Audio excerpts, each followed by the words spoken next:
최근 어린이집에 보내는 부모님들은 어린이집에서 일어나는 사건, 사고로 어린이집 선생님에 대한 불신과 불안감이 점점 높아지고 있는데요.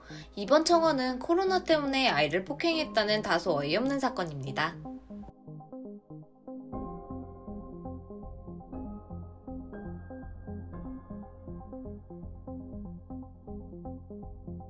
평소처럼 아이를 하원시키기 위해 어린이집에 갔던 부모님은 아이가 다쳤다는 것을 알게 되는데요. 선생님은 아이의 실수로 세면대에 부딪혀 생긴 상처라고 말했다고 하죠.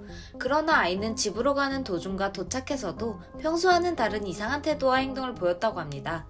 다음 날 부모님은 아이와 함께 병원에 가서 진료를 해보니 세면대에 부딪혀 생긴 상처 같지 않다는 의사소견을 듣게 되었고, 이에 부모님은 어린이집에 CCTV 확인을 요청하게 됩니다. 처음에는 어린이집 원장이 CCTV를 어떻게든 보여주지 않으려 했으나 결국 부모님은 CCTV를 보게 되었다고 하는데요. 그 CCTV 내용은 정말 충격적이었다고 합니다. 영상 내용엔 아이가 누워있고 원장은 핸드폰을 하던 중 아이가 잠을 자지 않자 핸드폰으로 아이의 머리를 가격하기 시작하였고, 머리와 뺨을 수차례 구타하고 방을 나갔다고 합니다. 그 후 담임 선생님이 들어와 아이를 달래주었으나 원장이 다시 방으로 들어와 아이를 다시 구타하기 시작했다고 하는데요. 아이의 양발을 잡아당겨 머리를 바닥에 찍게 하고 뺨을 수차례 가격했다고 합니다. 이런 영상을 보게 된 부모님은 심하게 충격을 받고 추가적으로 폭행이 있을 수도 있다는 생각이 들어 영상을 더 돌려보려 하였으나 영상을 더 돌려보진 못한 상태이며, 이런 원장의 폭행을 경찰에 신고했다고 합니다.